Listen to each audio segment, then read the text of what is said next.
Hello, welcome in to Live Rich, the Capstone Wealth Experience. Your host, Roxanne Theodoropoulos, is here with you. You know, my name's Sari, by the way. Roxanne, I'm just always excited when I get your name right. Theodoropoulos? Yes. Is that silly that I feel so accomplished when I get Theodoropoulos out? So No. welcome in, everyone. I think you're here for a very important topic. Today is going to be something that maybe you've been avoiding having conversations with your family about, but the longer you avoid this, the worse the repercussions can be. We are talking about long-term healthcare. And Roxanne, I recently was on vacation with my parents, my in-laws, they're all retired, and we were talking about this very topic, and I found out that none of them have any coverage, no plan, no preparation. So I looked at my husband and I said, well, I guess it's all on us then, to figure this out, and thought this would be a really important conversation so that other people don't also stress their children out like my parents have done to me. No, 100%. And it's so common that this very, very important topic doesn't get talked about. that was confused. Top. It's so hard to even talk about it right now. I know.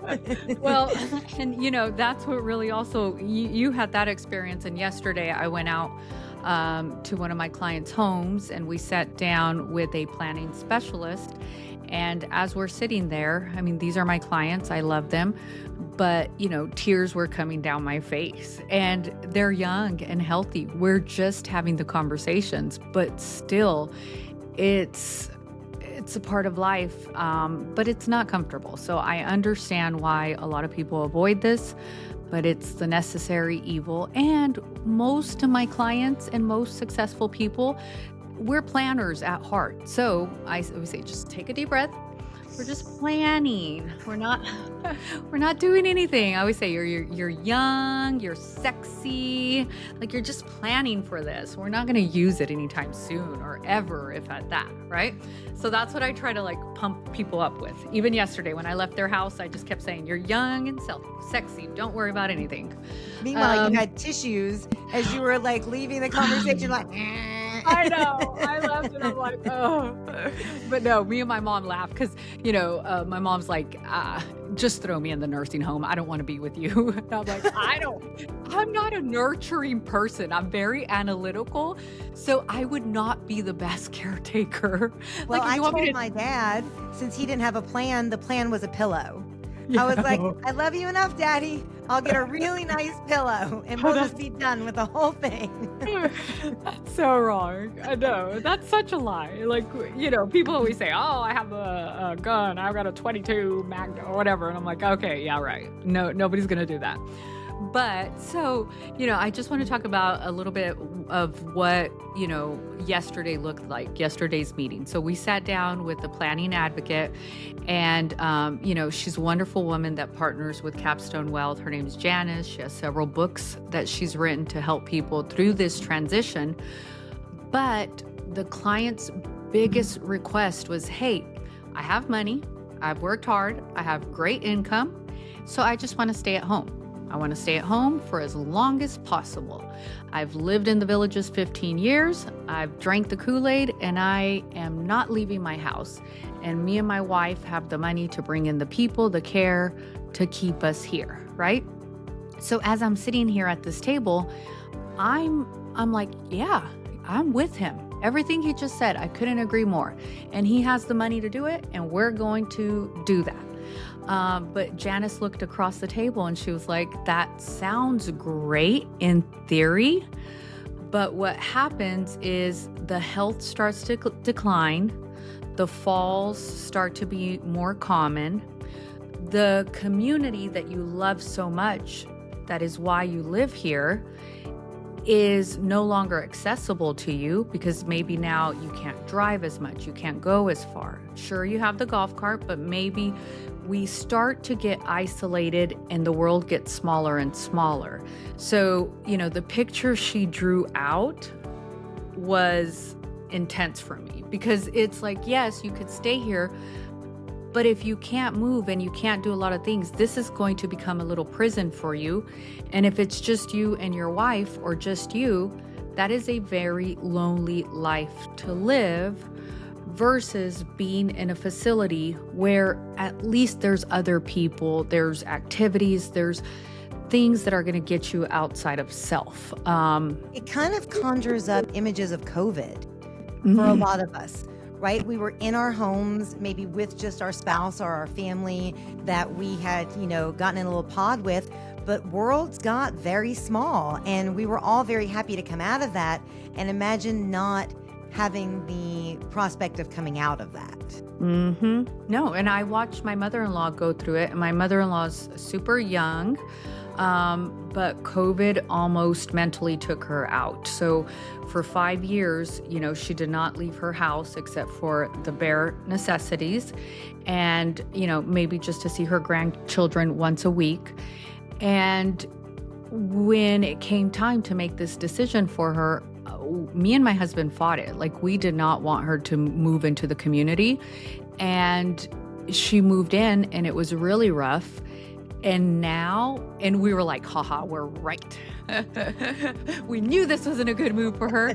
Now she is thriving and we are like shocked. Like, she's going to dinner with friends, things that before it was just her sitting at home with the TV, waiting for somebody to call that they were going to pick her up to come see the grandchildren for 2 hours on a Saturday. And then that's it. And that was her life, And now she's got, she's like, oh, I was dancing in a dancing class. And I'm like, okay, I get it.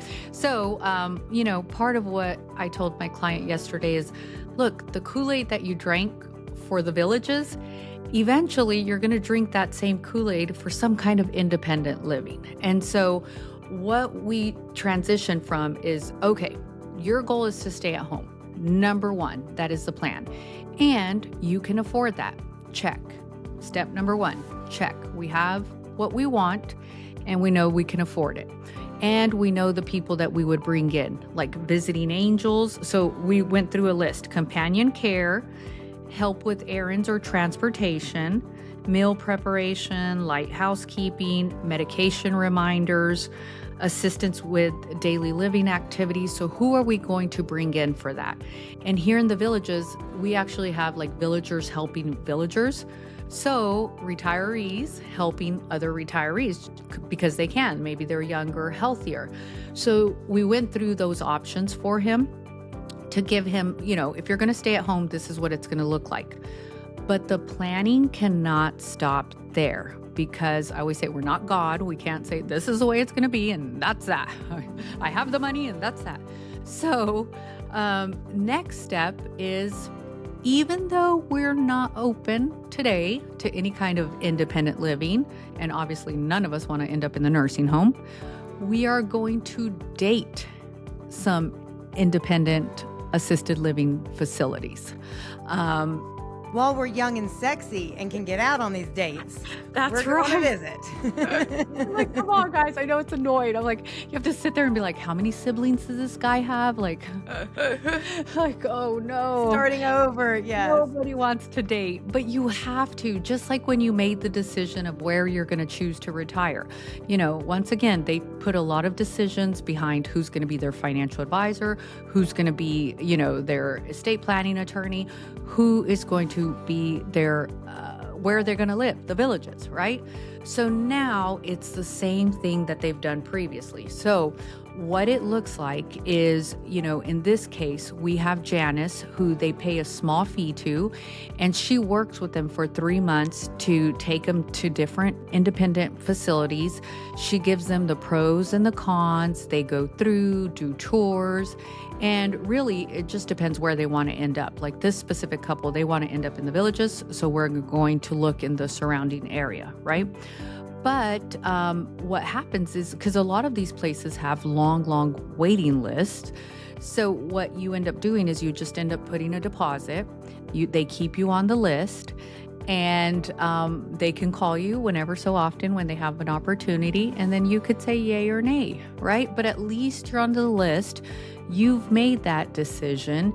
You've prepared yourself, versus something catastrophic happens. We have no clue, and who do you think ends up with the stress? Your kids. Or your healthy spouse too, There's that. So, Yes. A lot of times that's going to be the woman. I mean, if we're just being honest, statistics show that women usually outlive men. So the wife in those situations, usually the caretaker. yep. And then you're left alone to downsize all by yourself. If a spouse has passed, now you have to pack up all the belongings by yourself, sell everything, move everything. I mean, I can't think of anything worse if I were to lose my husband to have to then go through all of that by myself. I mean, this is going to actually make me cry right now just thinking, because it would be like losing the person all over again. Right? You've already lost them, and now to have to go through that, it would be like a second time having to deal with that. Yeah, my best friend, her mom, well, her dad just passed at 67, so super young. Young. And her parents are deaf, so their world is even more closed off to each other, right? And they were married like 40-something years. And so right now, she just doesn't have it in her to get rid of the clothes and all that stuff. So she's still stuck in the house. But our goal is to get her out of there as quick as possible because of the same thing. We don't want her to be isolated out there because it's in the middle of nowhere in Georgia on the mountains, which is beautiful nature, but not when you're by yourself. We've talked about there are stages to this planning process, right? Like there's the independent living stage. Is it best, do you think, Roxanne, to pick a facility that can kind of grow with your needs versus having to consistently look for new facilities? Yes. And the biggest, when you're going out there to search out these facilities, right? So first things first, yes, we want one that transitions from independent all the way to skilled nursing facility. But also you want to look at things that, let's just say you have a 2-bedroom apartment and you want to keep that 2-bedroom apartment. But if you transition to assisted, you're going to lose your 2-bedroom apartment and you'll end up in a 950 square foot box, right? So these are all the things that you have to do the research on because every facility has a different rule. And what happens at these facilities is management, ownership is changing every week, right? I think yesterday I was talking to Janice and she was saying that within 4 months, they had gone through 12 different directors in the facility that she had worked in.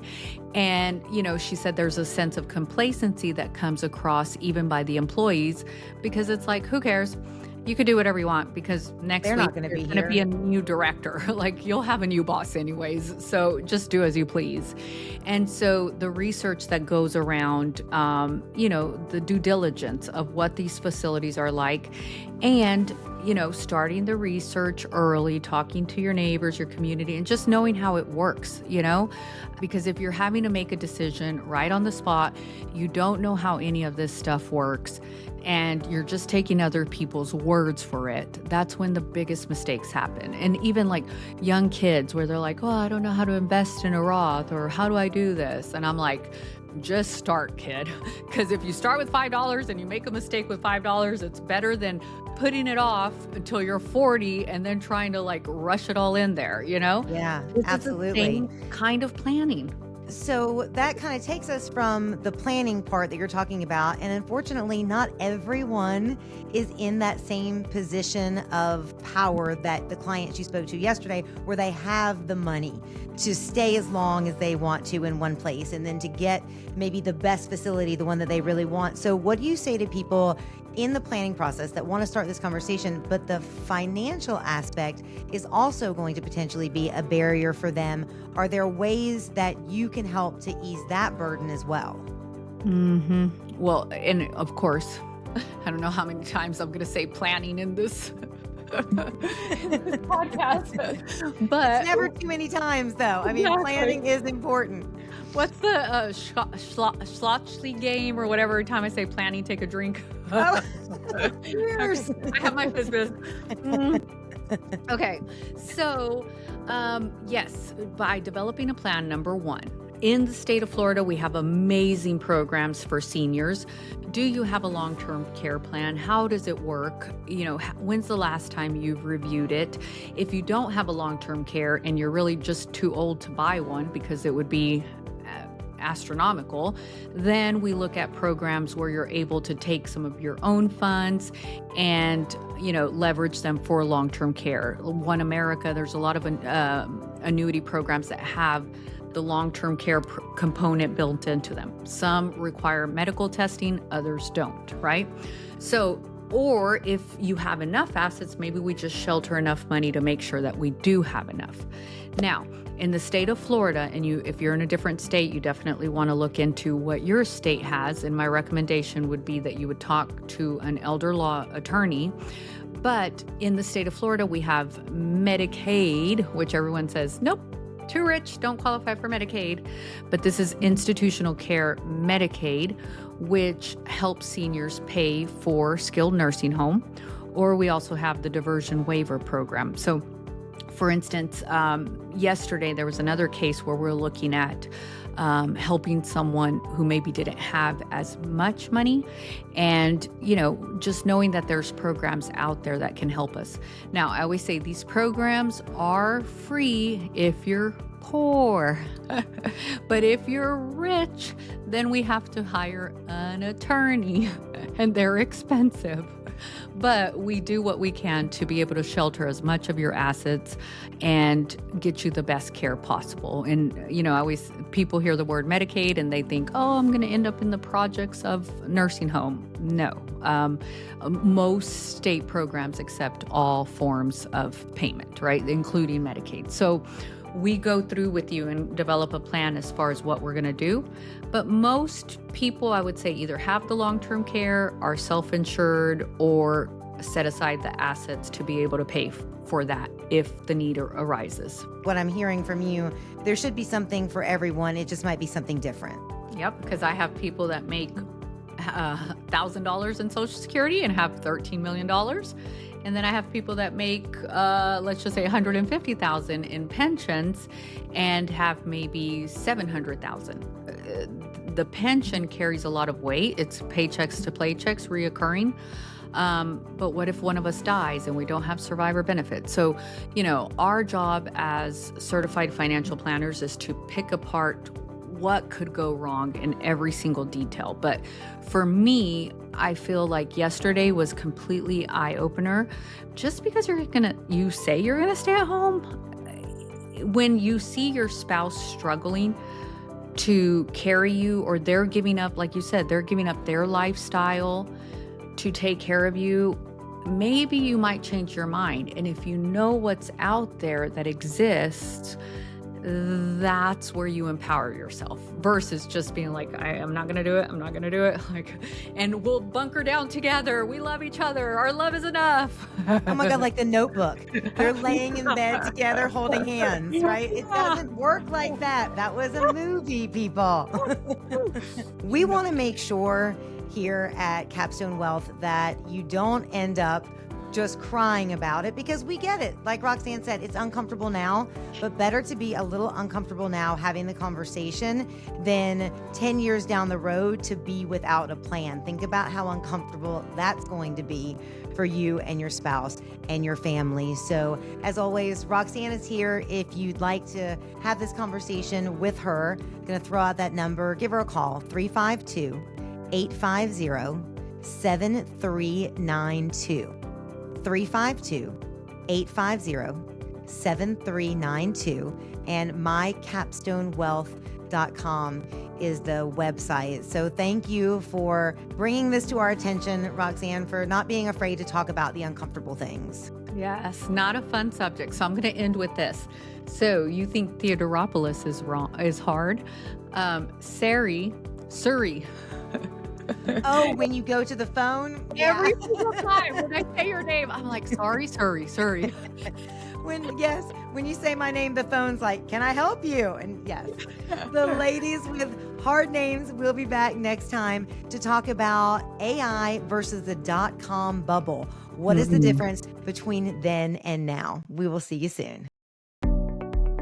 Capstone Wealth LLC is a registered investment advisor in the state of Florida. Advisory services may only be offered to clients or prospective clients where Capstone Wealth and its representatives are properly licensed or exempt from licensure. The information shared in this podcast is for educational purposes only and does not constitute investment, legal, or tax advice. Investing involves risk, including the potential loss of principal. Listeners should consult with a qualified financial advisor and/or tax professional before implementing any strategies discussed. No guarantees are made regarding the outcomes of any strategies or investments mentioned.